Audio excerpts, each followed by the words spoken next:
the MSMEs in terms of ensuring their sustained growth.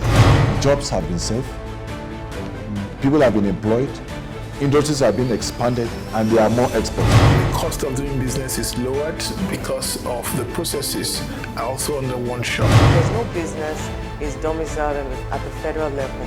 All businesses have their addresses in one state or another. Africa is not willing to be left behind in the e-mobility race. And the idea is for us to have that, at least one tech hub in every state of the country. That's the way the world is going. Our concern is how can we make you more competitive? We are in the essence of 3.5 million metric tons refining capacity within the country now, when our consumption is only 1.7 million metric tons. We are therefore confident that if we sustain the momentum, Nigeria will emerge a clear global winner in the near and long-term future.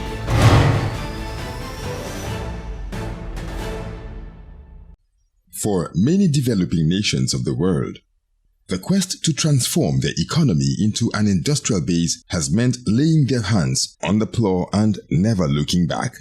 That is the story of the Federal Ministry of Industry, Trade and Investment under the leadership of Otumba Adeniyi Adebayo as the Honorable Minister. It is particularly gratifying to have this valuable opportunity of sharing the industry, trade and investment achievements of the Muhammadu Buhari administration with you. The Federal Ministry of Industry, Trade and Investment has the primary responsibility of building Nigeria's industrial base.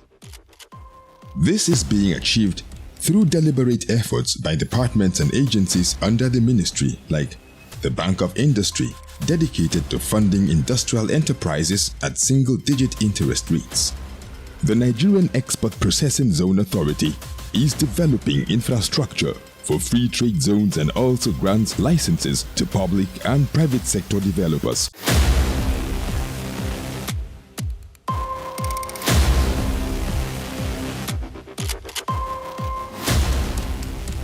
While the Industrial Training Fund (ITF) is responsible for equipping Nigeria's citizens with requisite skills for industry.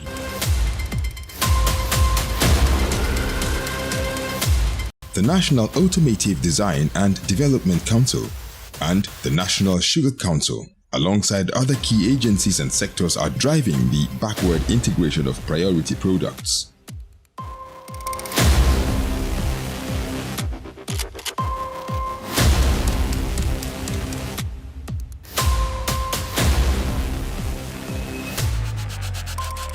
And SMEDAN focuses on the development of more than 40 million MSMEs that provide more than 80% of Nigeria's employment.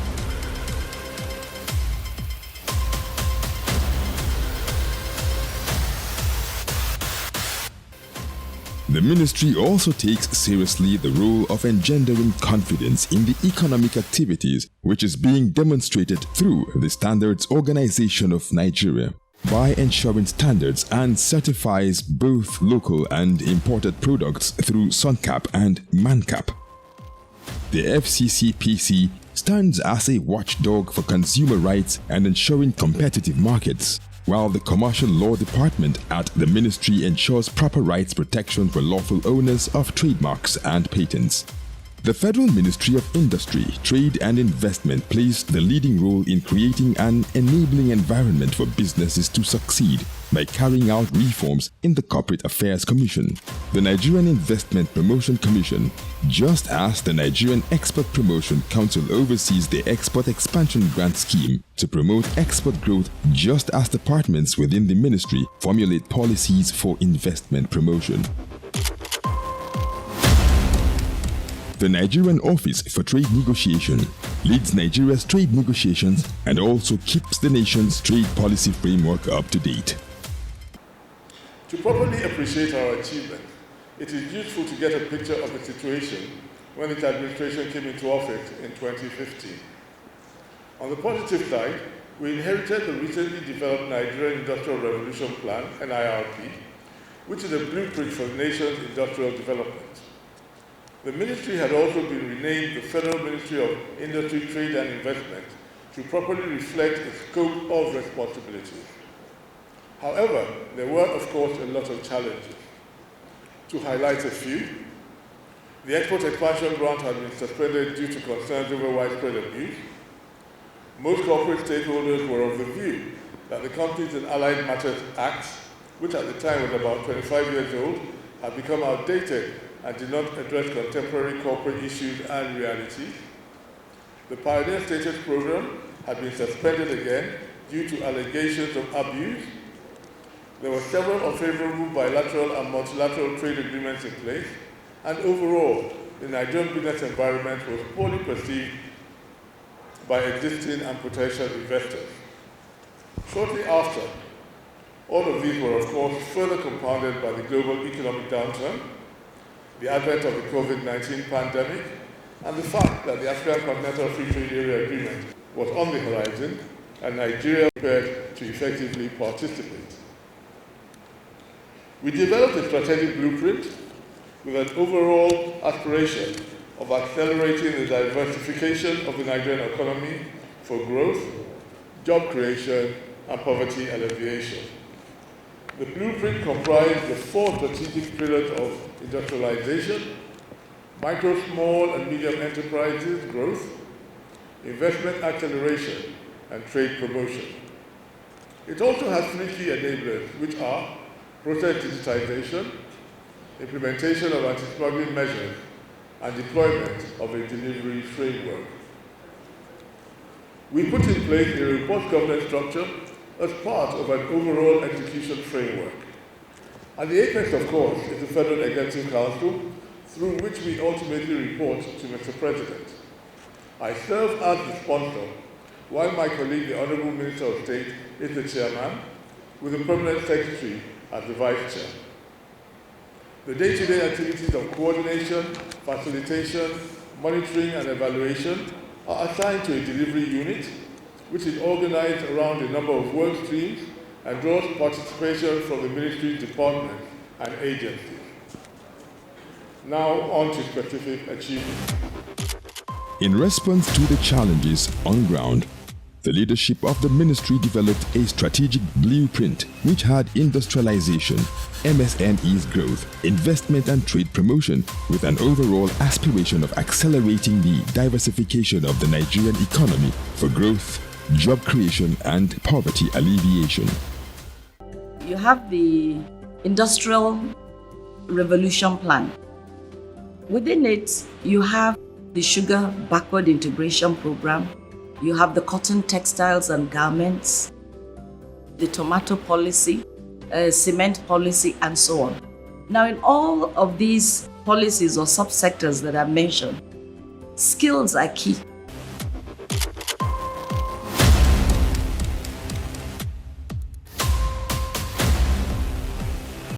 In terms of backward integration of key products and commodities, the automotive sector has so far attracted investment worth about $1 billion and created capacity for the production of 400,000 units.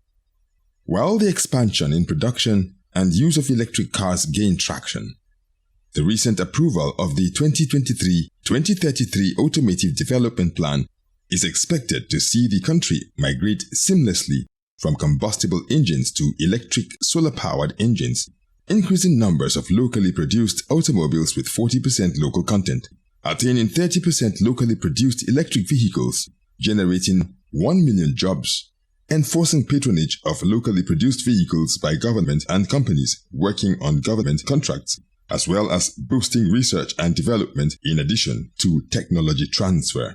Within the last 4 years, we've had tremendous successes. Over 500 billion naira has been invested in the automotive sector by a number of companies, setting up assembly plants in factories across the country. We have factories in Lagos, Ogun, Akwa Ibom, Kano, Kaduna, Enugu, and more are coming up. These companies have a combined production capacity of being able to produce over 400,000 vehicles per annum. So these companies produce different types of vehicles, from passenger cars to commercial vehicles to machinery to vehicles that could be used in construction. They produce SUVs, sedans, minivans, buses, and pickups. So there really has been tremendous growth in the automotive sector. The NAIDP itself has 5 key elements. That is investment promotion, which led to this huge investment and the setting up of these big number of assembly plants across the country. We have industrial infrastructural development. We're working on setting up 3 automotive industrial parks in Nnewi, in Anambra State, in Kaduna, and in Ede. We're also working very closely with banking institutions such as a number of commercial banks and the CBN to be able to provide single-digit auto financing so that these vehicles being produced in Nigeria can easily be attained and owned by Nigerians. We're also working on another strong pillar of the NAIDP is skills and manpower development. We all know the huge problems caused by unemployment. Millions of our youth are out of school or they've graduated with virtually nothing to do. On our part, we have built 18 automotive training centers across the country. We started by building 6, 1 in each of our 6 geopolitical zones, and then we decided to build more.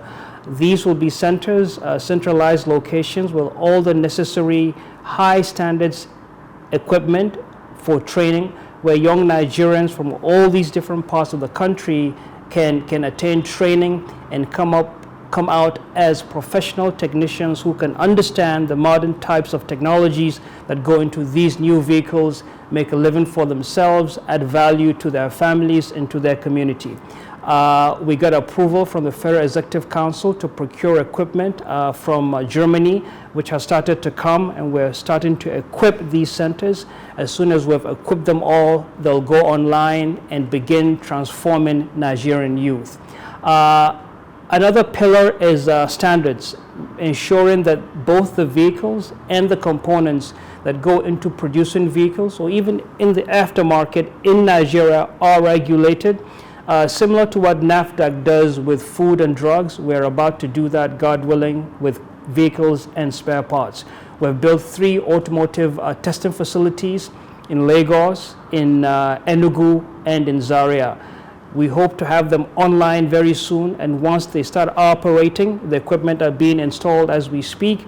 Once they go online, any vehicle or component to be sold or made or used in Nigeria must get our stamp of approval, otherwise it will be deemed illegal and unsafe for the average Nigerian. So these are just some of the things that we've been doing in the last 4 years. With an eye on the future, we have also commenced initiatives to support widespread adoption of electric vehicles with the establishment of 3 solar-powered charging stations in Lagos, Sokoto, and Nsukka. We started to push EVs. People thought we were a little bit crazy because they're saying, what are the power challenges? We said, yes, there are power challenges, but we will not allow ourselves to be defined by those challenges. We believe we're bigger than them. We must only be defined by our dreams and aspirations and by what we can achieve, not by what we're facing now. So we went ahead, we designed, strategized, and built 3 100% solar-powered electric vehicle charging stations to prove that, yes, even off the grid, you can power an electric vehicle in Nigeria. We built these charging stations at 3 universities, University of Lagos, University of Nigeria Nsukka, and Usman Danfodio University Sokoto. We did this at universities so as to engage young Nigerians, bring this advanced technology to their doorsteps, and ask them, okay, this is what we have now, come up with something even better for applicability in Nigeria and Africa. And we've also just built a 4th one here at our headquarters here in Abuja. This one also has a fast charger that can fast these vehicles in record time. So the game is on. Nigeria is part of it. We're encouraging more. We're discussing with more partners to really come into Nigeria, into the EV game.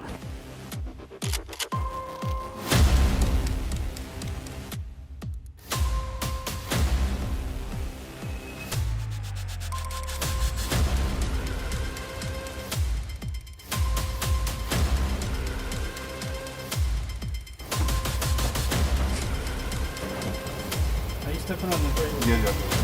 The gears are here. You just press D. She's ready to go.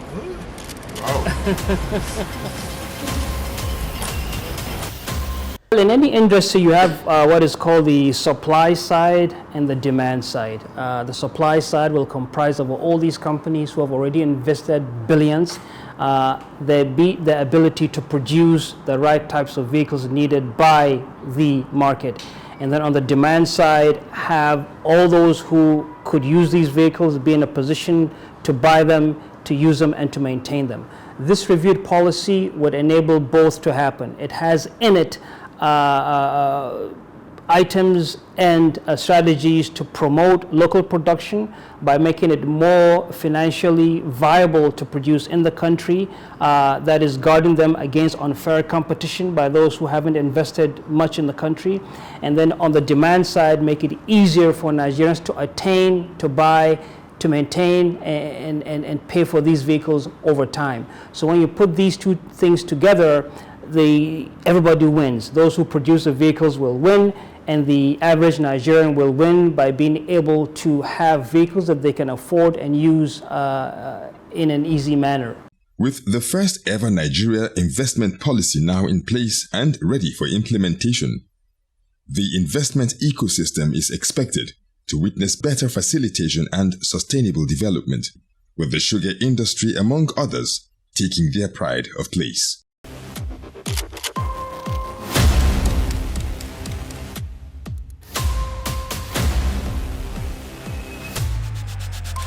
As of today, we have succeeded in having the capacity in refining that is enough and even double our consumption in the country. So we are in the essence of 3.5 million metric tons refining capacity within the country now, when our consumption is only 1.7 million metric tons. And this is in preparation for us being able to meet the shortage we have in the continent, which is in the excess of 11 million metric tons, if by the time we get to the full capacity.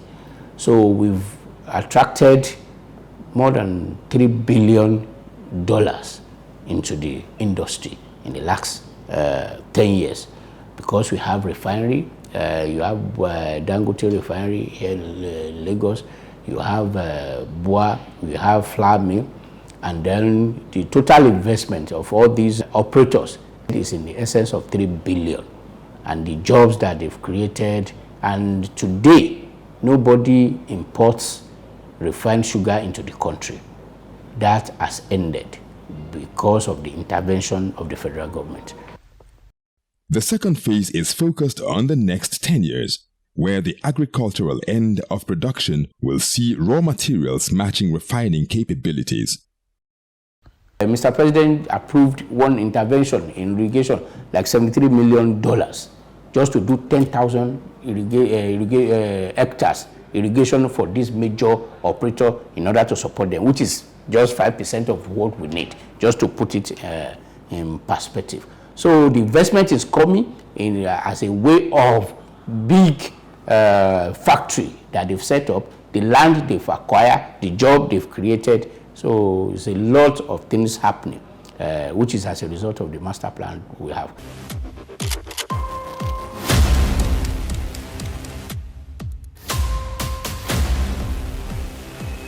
We have recorded similar successes with tomato paste backward integration, where we have also created processing capacity in excess of demand, even as operators continue to build capacity in the agronomy segment of the value chain. Our efforts are boosting the CTD value chain. Backward integration has been greatly enhanced by Executive Order 003. As a result, I am proud to say that our military uniforms are now being produced domestically.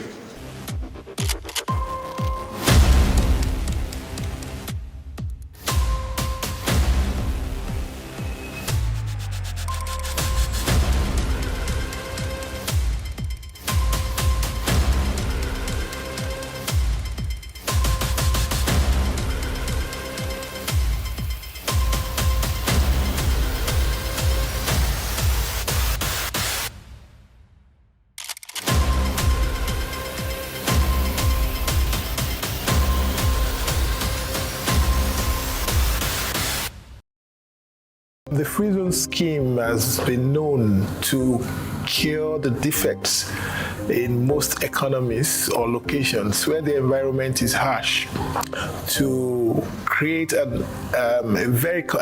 better competitive environment where there is adequate infrastructure, there is a clear-cut way of doing business. The cost of doing business is lowered because of the processes are also under one shop.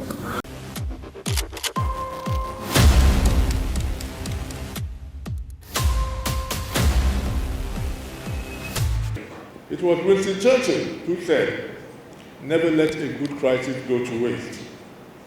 In Nigeria's case, the COVID-19 pandemic drove home the imperative of diversifying export earnings and building resilience in the economy. We therefore implemented the 50 billion Naira Export Expansion Facility Program, EEFP, to radically expand our export capacity. The program has trained thousands of farmers on good agricultural practices for exports and about 1,000 SMEs on market access. For me, particularly gratifying is the training of about 2,000 women on export readiness and training of youth on export of digital services. With the level of increase, with the level of awareness, and with the level of non-oil performance, if we continue like this by the next 5 years, our non-oil export will increase by 50%. That is my take, and that's from the variables, from the things, from the what we are seeing on ground now. Next 5 years, our export should increase by 50%.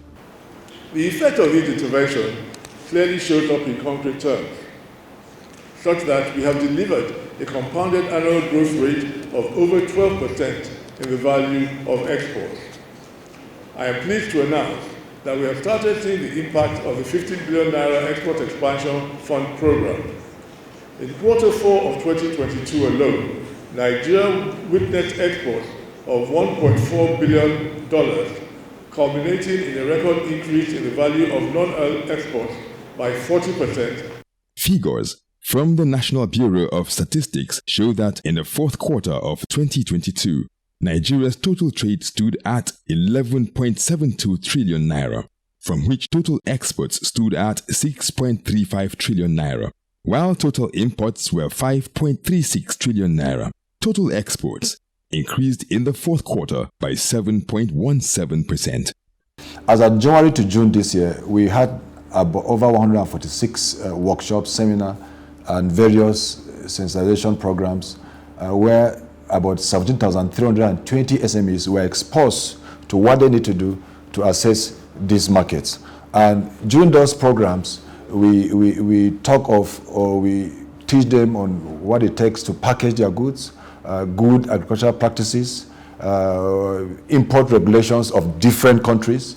But one of the key things we are doing also with the various SMEs is our program called Go Global, Go Certification, in which we identify SMEs with potentials of specific products, and we pay off the money or the amount required for such certification. And SMEDAN focuses on the development of the over 40 million MSMEs that provide more than 80% of Nigeria's employment. Our concern is how can we make you more competitive? How can we make you get over the problem of infrastructure? How can we make you know that you need to keep accounts properly if you are running your business? How can we let you know that, okay, the technology you are using is outdated. You need new technology. These are all the gaps that we are filling.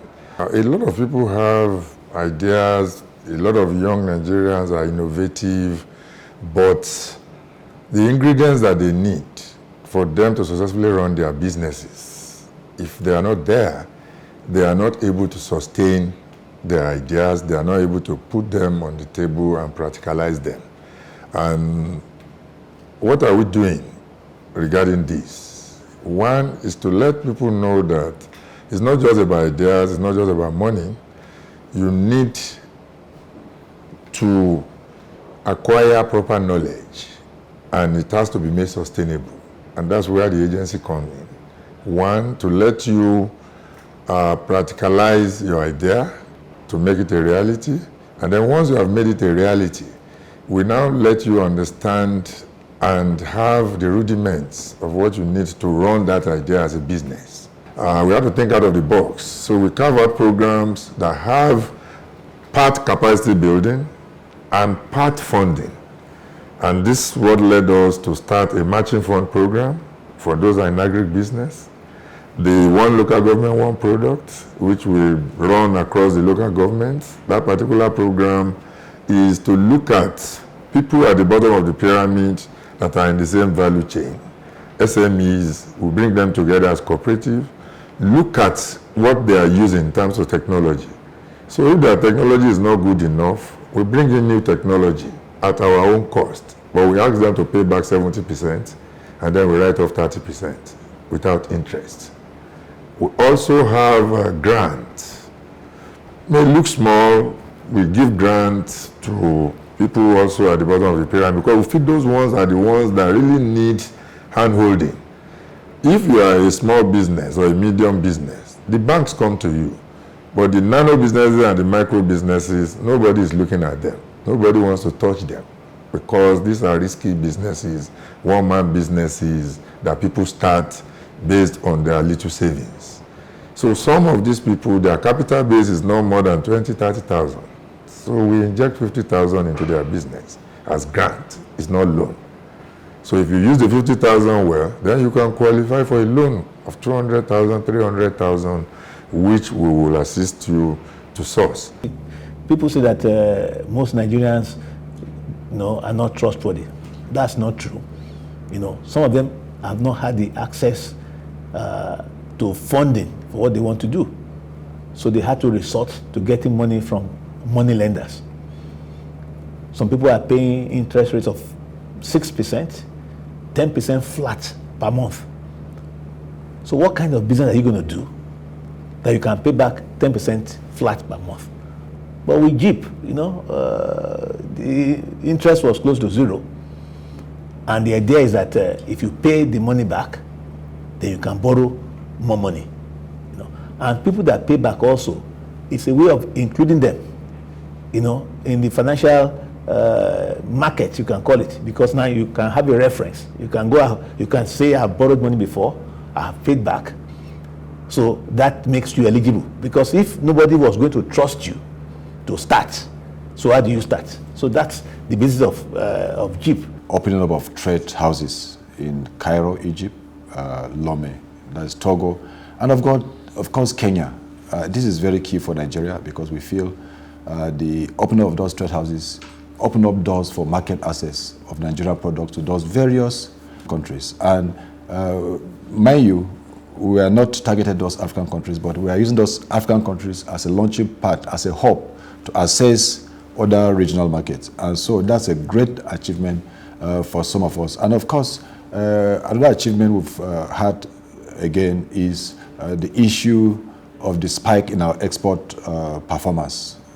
You are aware that the first quarter of export performance has been very impressive, about 2.9 billion naira from January to June, with over 200 products that were exported to different countries, different destinations. That's very good for us because some of the new products, some of the products that we thought could never make it to the international market are now being sold internationally and are being accepted. And so I think it's a great achievement for us. And thanks to the Buhari administration who has given us the enablement, the resources to do what we are doing as an agency. This is the process of creating an Africa without borders. An Africa where people, goods and services move around freely from country to country, with each nation satisfying the needs of the other, with the spirit of mutual benefit and cooperation coming into being.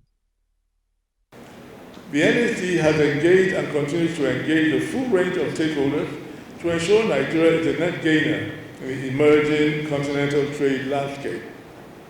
To address identified lopsidedness and other gaps, the NOTN, which was established under this administration to bring proper focus and expertise to Nigeria's trade negotiations, has done a yeoman's job of updating our free trade agreement and mutual recognition agreement template. The revised template will ensure global acceptance and recognition of Nigeria's goods and services. If Nigeria can develop good trade agreements with trading partners, targeting specific products, specific markets and services, that can help stimulate export growth and impact positively on both economic recovery and the general performance and welfare of the people, particularly poverty alleviation and generation of employment. We have also revised the multi-sectoral enlarged national focal point on trade, which has yielded positive gains regarding our participation in both the World Trade Organization and in the African Continental Free Trade Area negotiations. Most of the investors that come into Nigeria under the current environment come to produce and sell in the domestic market, which is protected either by the ECOWAS Common External Tariff or by our domestic tariff environment, policy environment. So the incentive to produce and sell abroad is less. But if, for instance, we latch properly onto the AFCFTA, we will change because there will be no more protection. Investors will be coming into Nigeria to produce in Nigeria and export to other African countries. So that can contribute to the development of value chains. Because as you may hear in the debate, they talk of global value chains, but they are not global, they are regional. So sourcing from ECOWAS, sourcing from Africa, and producing and selling to other African countries or selling to other overseas markets should now be the focus of our investment policy, so that it is knitted together with our trade policy and they can be mutually supportive.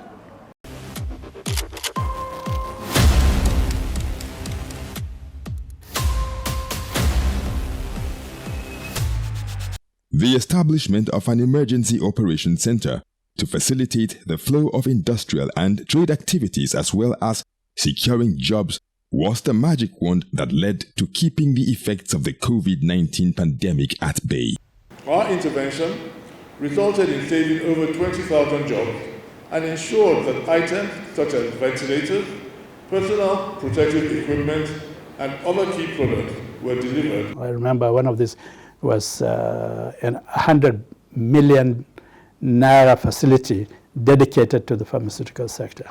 The Ports Authority was also encouraged to minimize the congestion at the ports, to allow a lot of imported raw materials and urgent inputs into the industry to come through.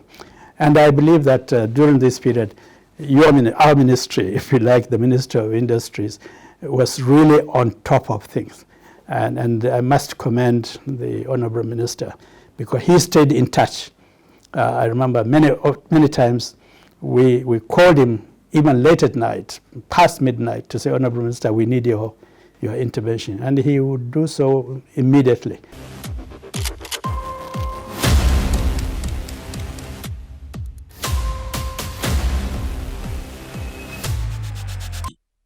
Another intervention was the MSME's Survival Fund, which was established to provide support to vulnerable MSMEs, specifically in terms of meeting their payroll obligations and therefore enabling them to safeguard existing jobs and create new jobs in the face of the challenge.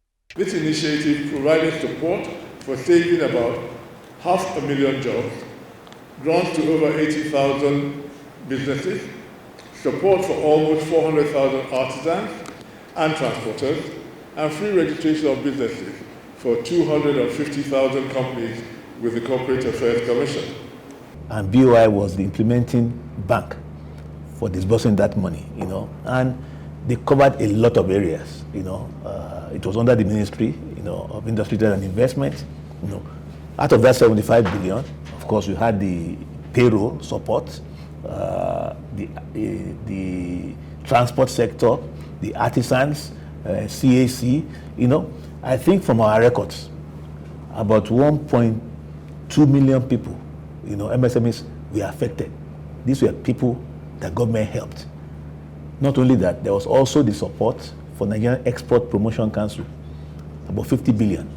BOI was also the bank that managed that for the government. The other programs, you know, there's the JIP program. The JIP program, you know, also affected so many MSMEs. About 2.4 million people were affected, you know, that were helped by government, you know. And since that time also, we also give out money.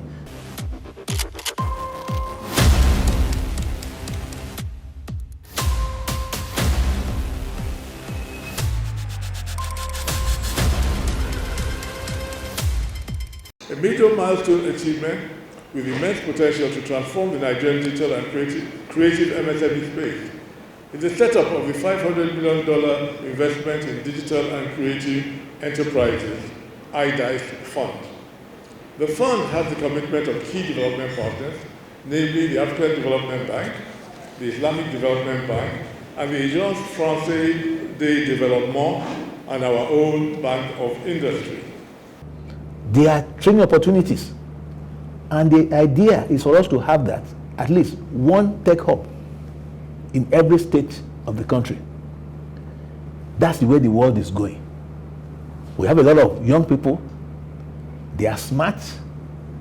Let us push them towards using that smartness, you know, into positive areas that benefits not only them, but the country. We have close to about 8 now. And we have already about other 10 we are working on.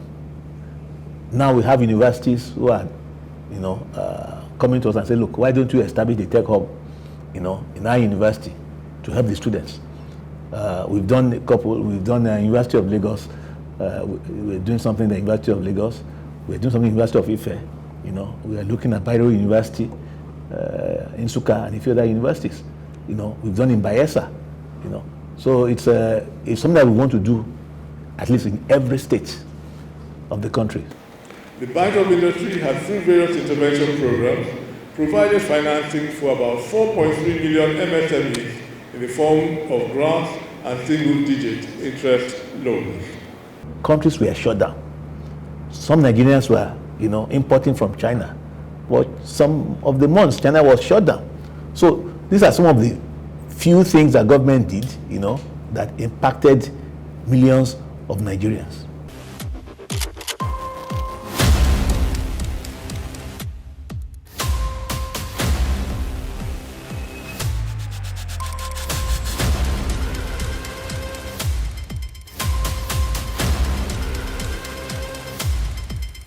We all know that we need to grow our non-oil export volumes to diversify our export earnings and create jobs. A key requirement in making this happen is to ensure that Nigeria's products meet global standards. That is why we have developed the Nigerian National Quality Policy, which will ensure worldwide acceptance of Nigerian products. We have commenced implementation through the establishment of the National Quality Council. We also successfully attracted African Bank to construct the first of its kind African Quality Center in Ogun State. It was commissioned in December 2022 and is geared toward delivering world-class quality infrastructure. African Bank have also expressed their intention to construct one center each in the north and east of Nigeria. Our approach at African Bank is to find novel solutions to the challenges to the promotion and facilitation of African trade. It is unacceptable that Africans have to cut goods thousands of miles into other countries to test and certify them for the international market.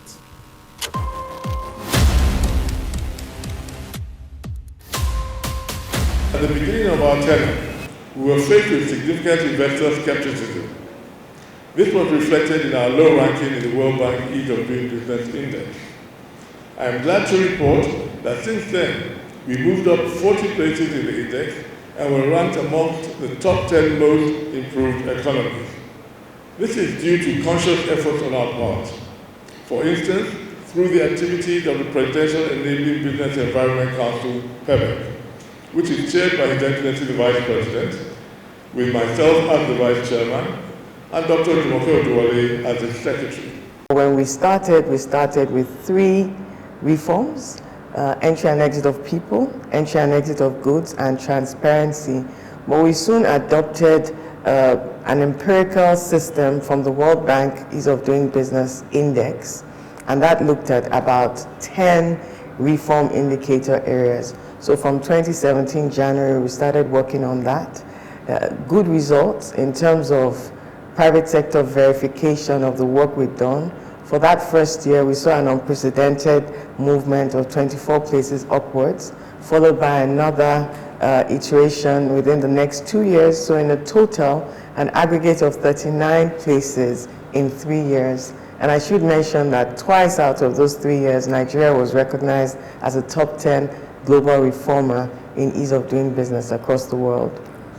What needs to be done now is for Nigeria as a whole, not just an IPC, not just the ministry, not just the federal government, as well as the subnational governments, to see those investment announcements as low-hanging fruits, ready to be picked by any state that will provide the information they need, provide the ambience they need, and provide the enabling environment that will support them to seamlessly actualize their investment aspiration. The PEBEC Secretariat implements the mandate of the Council by working on the ease, that's how easy it is to get a regulatory permit, for example, the speed, how fast, and the cost, and the transparency.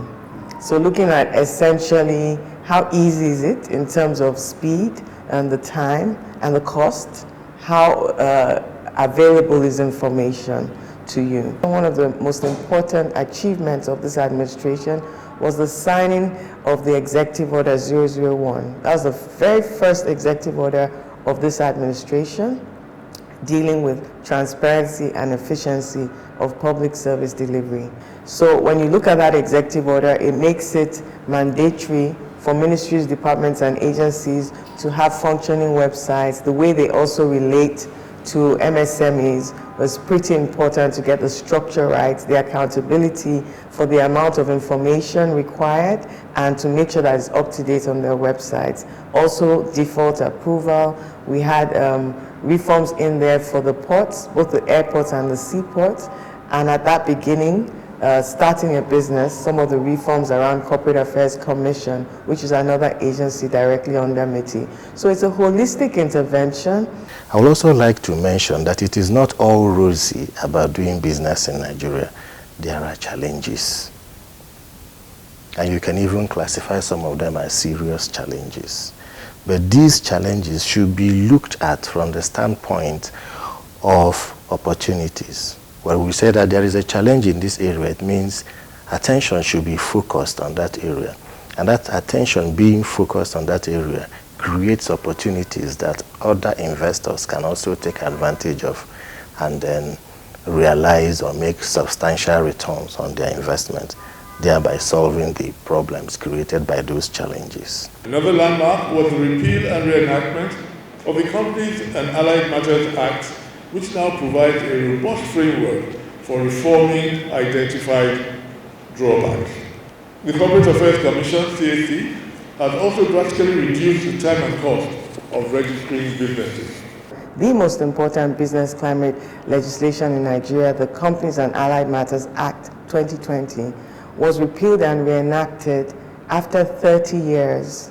And that took a huge collaboration. The CAC was the frontal agency sponsoring that. We worked with the section of business law of the Nigerian Bar Association. We worked with with the Ministry of Justice, a number of stakeholders, the SEC, the Stock Exchange, to bring that particular legislation, that particular reenactment to the fore for MSMEs in Nigeria. Some of the reforms in that legislation made it possible to have a single person own a business. made it possible to have meetings electronically. In fact, we were ahead of the curve. By the time COVID came along, all of the provisions in that legislation made it such electronic filing, so it was very apt and very well timed by the time it was signed into law in 2020. We've also worked on other legislations like the credit bureaus, giving them a legal framework to make sure that banks and financial institutions can get credit histories from our credit bureaus. They needed a legal structure, so we worked on that with the National Assembly, with the 8th National Assembly in 2017. We also consolidated the Central Bank of Nigeria's National Collateral Registry, which makes it possible for small, medium-sized enterprises to use their movable property as collateral to also access credit. So those were two interventions for accessing credit, which is one of the most important areas that MSMEs speak about. To facilitate investments, the Nigerian Investment Promotion Council has published a book of states, which highlights the comparative advantages of each state and investment opportunities therein. We also launched the iGuide portal, which provides real-time information and guidance on processes and costs of doing business in Nigeria. All of these have translated into growth in foreign direct investment. We have seen significant growth in FDI in the past 4 years. This strategic document, which will communicate to the world what our priorities, aims, commitments, and expectations, is a landmark achievement for the Ministry of Industry, Trade and Investment and for Nigeria as an investment destination. Also in the drive to attract and retain investments into the country, we have signed investment promotion and protection agreements, IPPAs, with Singapore and the Kingdom of Morocco. Both agreements were ratified by Mr. President on the 16th of September 2022. And we have quite a number of other IPPAs in the pipeline. Success indeed has many friends.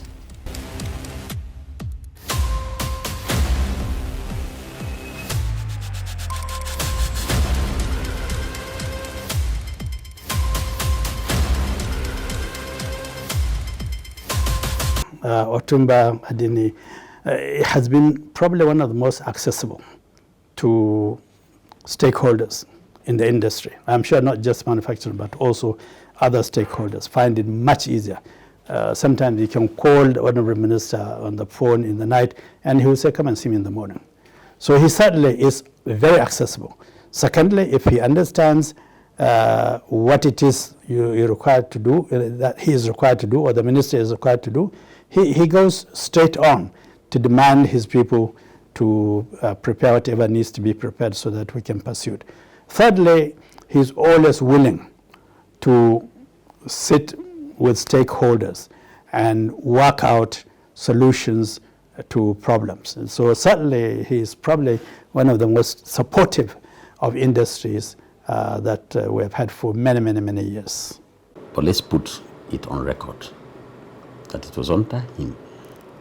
One, we had some sense of dignity in terms of the sufferings, the ordeal, the persecution that Nigerian traders in Ghana, which are members, have been going through since 2007. Yeah. It was under him that we had the minister that went to face the Ghanaian authorities one-on-one. And we had several meetings. And the nerves were calmed. And so I give him kudos. We're talking about relationship between markets and government. Yeah. That's one. Two, we have been crashing and taking off, crashing and taking off. And everything has just been like that when it comes to trade. But this time, we've had a direction. We're now having a trade policy in place. Kudos once more. Third point. Under this same government and under the same minister, we had what other countries. I have consulted for the South African government, I've consulted for Zambia, I've consulted in Gambia, I've consulted in which is the country in Egypt. I've consulted for several countries on this AFCFTA. And by the way, as a consultant to ECOWAS and the African Union, I have been doing consultations for them on the AFCFTA. And you know, each time I enter any of these countries, both the private sector and the government actors will be asking me, how did Nigeria, how did you people get it right? How did you people, you know, make sure that you had consultations, you had impact assessment? Nigeria is the only country that had something that is very, very handy, clear, clean, direct, that showed a picture, if you like, a fact sheet of where we are, where we belong, where we should be going on the AFCFTA. Nigeria is the one, and I beat my chest to say, the only country that has a clear roadmap. The Honourable Minister, His Excellency Tumba Ni Adebayo, has been of tremendous support. He's always there with us. He's always there for us. We've not had anything, to do task of approval that he has not approved for us. So it has been a wonderful collaboration and a teamwork between us and the Honourable Minister of State, and of course the PAMSEC and other members of the Federal Ministry of Industry, Trade and Investment. Yes, the support that we're getting from the ministry is immeasurable. They're with us all the time. When we have a challenge, they step in. Both our honorable ministers come in and they support us. It's very cordial. It is to complement, the ministry that we are doing all this. As the curtains fall on this administration, the approval of a national trade policy sets the stage for better transactions within the World Trade Organization in the next 4 years. On a personal note, it has been a most gratifying experience, and I thank President Muhammadu Buhari for the confidence reposed in us by appointing my colleague and I to lead this critical ministry. On behalf of the Federal Ministry of Industry, Trade and Investment team, I thank you very much for your time and attention.